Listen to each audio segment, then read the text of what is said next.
Okay, let's talk about writing ads. Not just, words on a page, but words that actually sell. Exactly. The kind that stops the scroll. Right. And really convince someone right there that you've got exactly what they need. We're going to dive deep into the art and science of persuasive ad copy. The stuff that can build like a six-figure business. Absolutely. And we've got a really fascinating couple of sources today to kind of guide us through this. Yeah. One is this really detailed guide on a proven process for writing these high-performing ad scripts. It lays out these sort of foundational psychological principles, really essential stuff. Okay, foundational. And the other one brings in the cutting edge. It looks at how new tools, specifically AI like ChatGPT, can actually fit into that whole process. Interesting. So blending the old and the new? That's it. So Yeah. our mission here is basically to unpack all this for you, give you that essential blueprint, understand the core psychology behind ads that really connect and drive action. And crucially, where this new tech fits in, how it can help you maybe apply that understanding faster, more effectively. Precisely. Yeah. Think of it as like getting the core insights without wading through hours of material yourself. We're aiming for the practical, high-impact knowledge. Okay, let's unpack this. So if we strip it all back, what's the absolute, the first thing, the non-negotiable starting point for an ad that converts? Research. Simple as that. One of our sources really hammers this point. It's not about being some kind of, gifted writer. Right. It's about using the right words, the words that click with, that trigger, that actually persuade your specific target audience. The ad's power comes from knowing who you're talking to, much more than innate writing talent. Research is the bedrock, seriously. And that means really getting to know the person you're trying to reach, the ideal client profile, the ICP. How deep do we need to go there? Oh, you need to get granular. Really granular. It's not just demographics like age and location, it's psychographics. Yeah, like what's their day actually look like? What do they really want? Deep down, what are their biggest struggles? The things keeping them up at night, their pain points. Okay. And this is critical. What are their existing beliefs? Their predispositions about your kind of product or the solution you offer. What doubts are already swirling in their head before they even see your ad? And drilling down into those desires, those pains, why is that so vital before you write a single word? Because everything changes depending on who you're talking to. The language you use, the examples, the problems you highlight, the dreams you tap into, Right. the way you handle their skepticism, it's all different. You wouldn't pitch, say, a work-from-anywhere lifestyle to someone who loves their stable corporate gig, right? Of course not. And you wouldn't talk retirement planning to an 18-year-old trying to make their first grand. Yeah. Knowing that ICP dictates your language, your triggers. If you skip this, you're basically just guessing. And you're probably guessing wrong. All right, so research first. Know your ICP inside out. Now, our first source mentions these two concepts, awareness and sophistication. They sound maybe a little advanced, but also game-changing for targeting. Let's start with awareness. What's that about? Right, awareness. This is absolutely fundamental. It's all about how much your market already knows. Do they know about the problem you solve? Do they know solutions exist? Do they know about your specific product or offer? Okay. And this understanding, it dictates the entire angle of your ad. Completely. Can you give us an example, make it clearer? Sure. Think Yeah. about it, right? If you're talking to someone who's already problem aware, say, they know their back hurts every morning. Yeah. You don't need to spend time convincing them they have a problem. They feel it. They feel it. But if someone just feels generally tired, irritable, Sure. they might not even connect that to poor sleep being the root cause. Your ad needs to start way earlier. Needs to connect those dots for them. Or take someone who knows they need a new mattress. They're maybe solution aware, maybe even product aware about yours. You don't need to sell them on the importance of sleep. Right, they're past that. Exactly. You just need to give them a reason to buy yours, maybe now, like a flash sale, a limited time bonus, something like that. Offering a discount to someone who doesn't even realize they have the problem your product solves. It's meaningless. They'll just scroll right past. Got it. So you have to meet them where they are, match the message to their knowledge level. Our source breaks this down into 5 stages, right? Can we walk through those? Yeah, 5 stages. Let's break them down. Starting from square one. Okay. Stage 1, unaware. Yeah. They honestly don't know they have a problem or a desire that relates to what you offer. So your ad has a big job. Heavy lift. Right. It needs to start by calling out a pain they do recognize, even if they don't know why. Then introduce the problem as the cause of that pain. Then position your product as the solution. And finally, hit them with solid proof it works. You're guiding them all the way from zero to understanding a problem, the solution, and believing yours is the one. That's a whole journey in one ad. It can be. Then, stage 2, problem aware. They know they have a problem or a strong desire, like they hate their job or they want to make more money. But, crucially, they don't know a solution like yours even exists. So what does the ad do? Hooks them by talking directly about that known problem or desire. Then, often, a relatable story works wonders. Someone just like them had this problem, found your solution. Then, of course, social proof. You skip the realize you have a problem part. Makes sense, H3. Stage 3, solution aware. They know the problem desire. They know general types of solutions exist, like coaching or software or maybe a certain diet plan, but they don't know that your specific thing is the solution for that. So more direct. Yeah, more direct. Hook with the problem desire again. Yeah. But then you state clearly, our product, our method, is the solution. You might need less story, more clear explanation of what it is, how it works, and again, proof. Basically, if you have this problem, this is how we fix it. Okay, getting closer to the sale now. Stage 4. Stage 4, product aware. This is super common. They know the problem, they know about solutions like yours, they even know about your specific offer. Their big question isn't what fixes this, it's why yours? Is it the best value? Is it right for me? So differentiation is key here. Absolutely. You don't need to rehash the problem or the basic solution. Your ad needs to focus intensely on why you're the best choice. Pile on the social proof, strong guarantees, unique benefits, and actively kill those objections and predispositions they likely have about your offer versus the competition. Handling the doubts. Exactly. And finally, stage 5, most aware. They know the problem, they know your solution is the answer, and they're basically just waiting for the right time, the right price, the right little push. So the easiest ad to write? In terms of structure, yeah. It's all about the offer now. Flash sales, countdowns, limited spots, creating urgency and scarcity. That FOMO, fear of missing out. It's just that final nudge over the line. Wow, okay, so the big takeaway there is you absolutely cannot send like a stage 5 buy now ad to a stage 1 I don't even know I have a problem audience. You'd be burning cash. Total mismatch. You have to meet them where they are in their awareness journey. That makes so much sense. It clarifies the messaging completely. Now, what about the other concept? Sophistication. How's that different? Right, sophistication. Yeah. This is about how many times your market has heard it all before. Similar claims, similar promises, similar offers. The more sophisticated the market, the more skeptical they are. They've seen a lot of ads. Maybe they've tried stuff that didn't work out. They're tired of the hype. They're looking for something that feels genuinely new or different, or at least presented in a new way. So the ad has to evolve as the market gets savvier. Precisely. And again, our source breaks this down into 5 stages, showing how the claims, and importantly, the mechanism, the how behind the result, needs to change over time. Okay, let's hear the stages of sophistication. Stage 1, least sophisticated. You're basically the first one talking about this solution in this market. So a simple, direct, bold claim works wonders. Make $5K writing simple emails. It's novel, it grabs attention because they haven't heard it before. Easy enough. Stage 2. Stage 2, second in market. Competitors start popping up. That original claim might still work, but to stand out, you need to enlarge the claim to its extreme. Bigger numbers, faster results, stronger guarantees. Make $5K writing emails in under 30 days guaranteed, or I'll pay you $10. You take the original promise and amplify it. Make it bigger, better, safer. Right, outpromising the others. Stage 3. Stage 3. Sophisticated. Claims tired. Okay, now the market's heard all the big claims, the extreme promises. Maybe they tried some of those stage 2 offers and got burned. The claims just sound like hype or scam. So just making a bigger claim won't work anymore. Nope. You need to introduce a new mechanism, a fundamentally different way of getting the result. Think. Stop sending thousands of cold emails that get ignored. Our new curiosity outreach method leverages innate human psychology to get 80% reply rates with just 10 messages a day. See? The new method makes the old results seem believable again. A new angle, a new how. Okay, stage 4. Stage 4. Sophisticated. Mechanism tired. So that cool new mechanism you introduced back in stage 3, everyone's copied it now. It's not new anymore. People have maybe tried it, found flaws. So the novelty wore off. Exactly. Now you need to enlarge the mechanism itself. Improve it.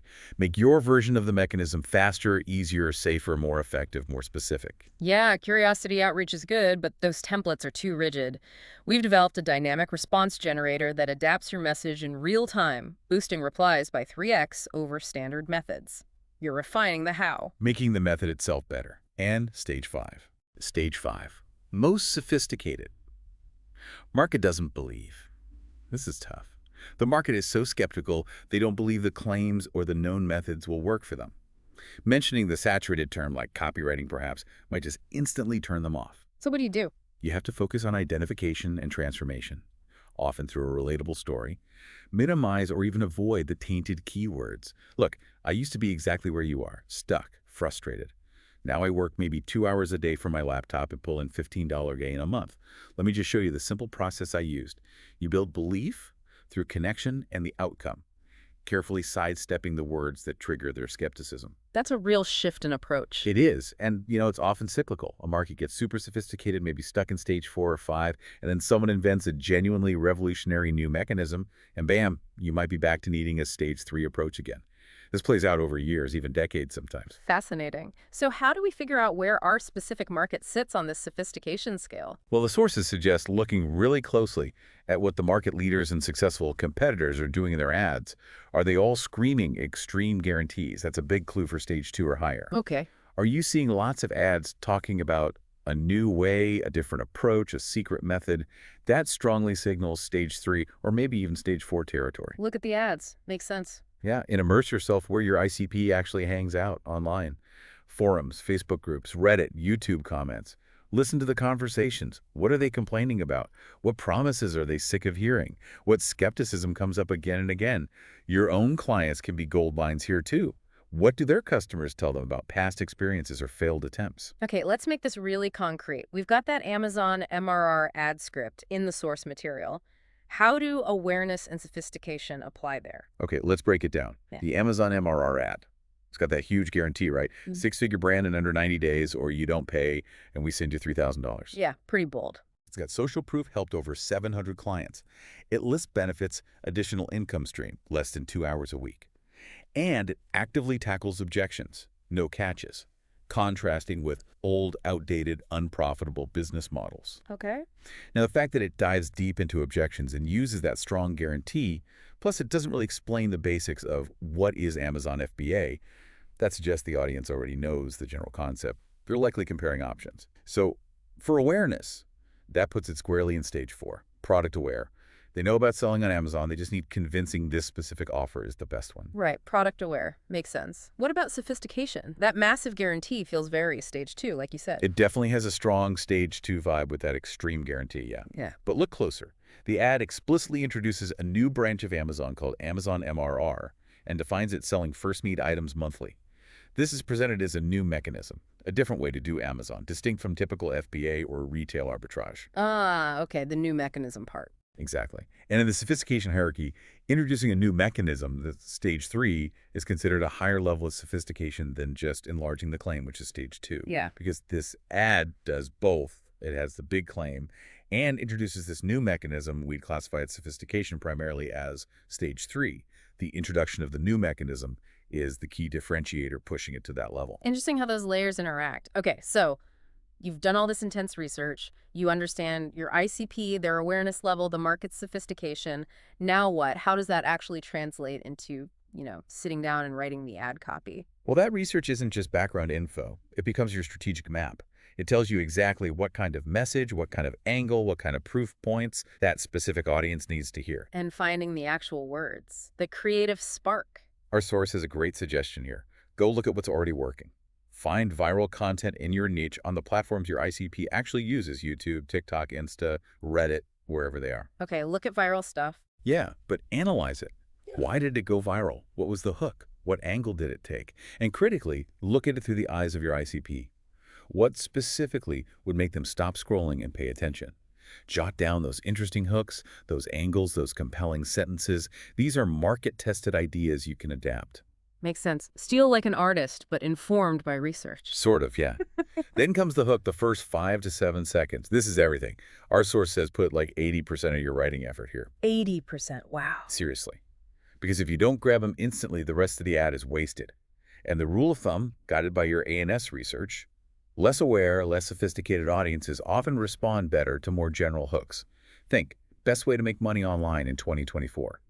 More aware, more sophisticated audiences. They need more direct, more specific hooks that hit their known problem or desired solution right away. Tired of your Amazon FBA margins getting squeezed? Yeah. You adapt those viral hook structures to your specific audience's ANS level. Okay, nail the hook using ANS knowledge. Then the body of the ad. How does the research shape that? The ANS framework just dictates it completely, both content and length. For instance, if your market is highly sophisticated, guess what? Their attention span for ads is probably short. Right, they've seen it all. Exactly. Yeah. So a short, super intriguing ad, maybe 15, 30 seconds, that drives them to longer content like a VSL or a free training, that often works best.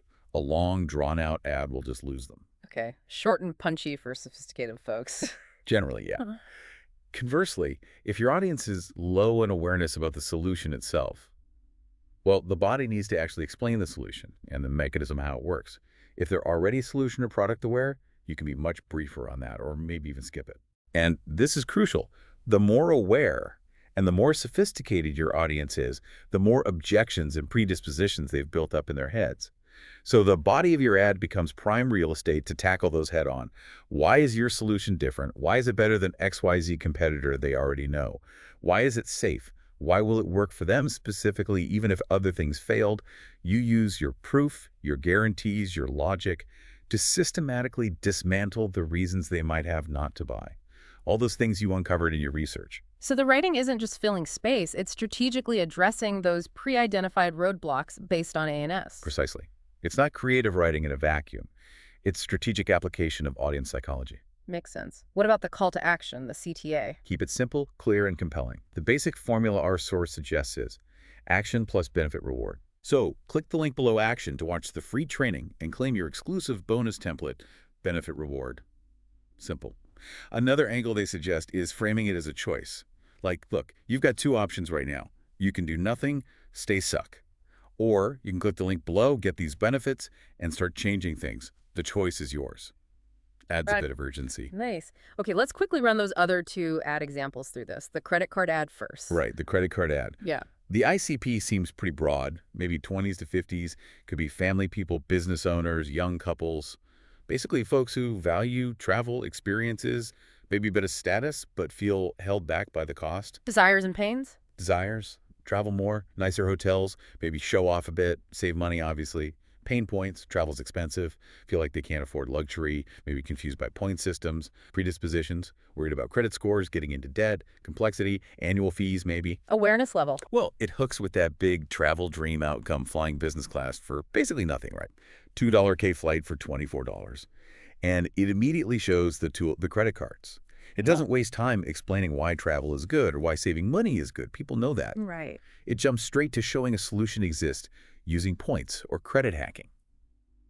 This feels very much like awareness stage 3, solution aware. They know the problem desire, want affordable luxury travel. They know general solutions exist, saving money, maybe using some card points, but they likely don't know that dedicated credit card hacking is the specific powerful solution to get those massive discounts. Stage 3 solution aware. Got it. Sophistication. The core persuasive element is that massive enlargement of the typical travel saving claim. $2 flight for $24, saving $60, that's extreme. It takes the common idea of saving money on travel with points and pushes it to an unbelievable level. While you could add guarantees to make it even more extreme, stage 2, its main force comes from that enlarged claim. So it fits nicely into sophistication stage 2. Second in market, enlarging the claim. It's not really introducing a brand new mechanism people have never heard of, just an extreme version of something vaguely familiar. Yeah, stage 2 sophistication. And the email copywriting ad. Right. This one seems targeted younger. Maybe 18-25, feeling stuck, undervalued, possibly in a job or college track they dislike. They want money, freedom, respect. ICP details. Desires. Definitely money, freedom to work anywhere, flexibility, maybe proving doubters wrong, making more than their friends, pain points, dead-end job, college trap, maybe tried a business and failed, no time, no money. Predispositions. Tons of self-doubt. I'm not a good writer. I'm not a native speaker. Skepticism about the market. It's too saturated. Practical worries. Finding clients sounds hard. Oh, okay. Awareness. It hooks hard with the transformation story underpaid waiter to $20 Ks a month. Then immediately introduces the solution, writing emails for businesses, and backs it up with the speaker's own proof, $6 5K a first month. Similar to the credit card ad, this feels like awareness stage 3, solution aware. They know they want money and freedom, problem, desire, aware, but they likely don't know that writing emails for businesses is a specific, viable path to get there. The ad introduces it as the solution. Stage 3 again, and sophistication. This ad leans heavily on enlarged claims about the results and especially the speed. 20 month within a year, learn it in 7 days, land a client in 10 days, $6 and $5K first month, $5 a retainer next month. It's all about extreme, fast results. That's pure sophistication stage 2. Taking the general idea of making money writing online and just pushing those claims to the absolute limit. Stage 2, sophistication. Yeah. And remember that interesting note from the source. For this specific young audience, using the simpler phrase, writing emails for businesses, might actually be smarter than using the term copywriting. Why is that? Because copywriting itself might already feel like a more saturated, sophisticated concept, maybe stage 3 to them. Using the simpler, more concrete phrase makes the opportunity feel newer, less intimidating, and bypasses some of that potential. I've heard of copywriting, it sounds hard, saturated, predisposition. It matches the stage 2 approach of the ad better for that audience. Fascinating nuance. Okay, this whole A&S framework is incredibly powerful for understanding the psychology and the strategy. Now, let's bring in that second source. How does AI, like ChatGPT, fit into this detailed, very human process? Right. So our second source, the one about the Coursera project, focuses exactly on this, using AI in copywriting. And the key thing here is that the goal isn't for AI to, take over and be the strategic brain. Okay. It's positioned as a powerful assistant, a tool within this framework we've just spent time unpacking. So how does it assist? Where does it help with the steps we've talked about, ICP, A&S, writing? It can seriously speed up and augment several parts. Take the initial research on the ICP. You can actually prompt an AI like ChatGPT to brainstorm common pain points, desires, even those tricky predispositions for a specific demographic or job title. Really? Yeah. Now, you absolutely still need to validate that information with real market research, but it gives you a starting point way faster than staring at a blank page. You could ask it, say, summarize common complaints about competitor product from online reviews to help find objections. Okay, that's useful for research. What about awareness and sophistication? Well, you can use it for brainstorming there too. You can prompt it like, give me 10 hook ideas for a problem-aware audience in the fitness niche who feels overwhelmed. Specify the stage. Or you could even try asking you to brainstorm potential new mechanisms for sophistication stage 3 for achieving a certain outcome. Though, the quality there will really vary, and you'll need heavy human filtering and refinement. A brainstorming partner for angles. How about actually writing the copy? For writing the body copy, yeah, it can draft sections based on your A&S inputs. If you know you need copy for a stage 4 product-aware audience, you can feed the AI the key objections you identified and say, draft paragraphs addressing these objections using a confident tone and mentioning social proof point. Okay. Or, if you need to explain a mechanism for a solution-aware audience, stage 3, give it the core concept and ask it to generate explanatory text. It can draft variations on headlines, different CTA options, quickly outline a basic ad structure based on your brief. So it's like a super fast, if sometimes generic, first drafter. Exactly. And that Coursera project description mentioned using AI for headlines and body copy through iterative refinement. That's the key phrase. Right. You don't just take the first output. Right. You prompt it, get something back, then you refine your prompt, guide it, and most importantly, you heavily edit its output. Does it sound human? Does it actually hit the emotional triggers? Is it strategically sound for the A&S level? Yeah. You make it authentic.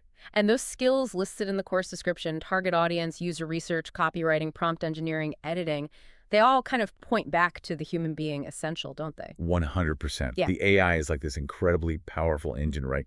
But you are the driver. You're the navigator, or even the mechanic sometimes. Yeah. You need that strategic understanding of ICP, awareness, sophistication, to give the AI the right instructions, the right prompts. Like, draft a hook for a stage 2 sophisticated market that is problem aware using this specific enlarged claim. Yeah. And then you need to use your human judgment, your strategic brain, to evaluate and refine what it spits out. Is it actually good? Does it resonate? Does it work?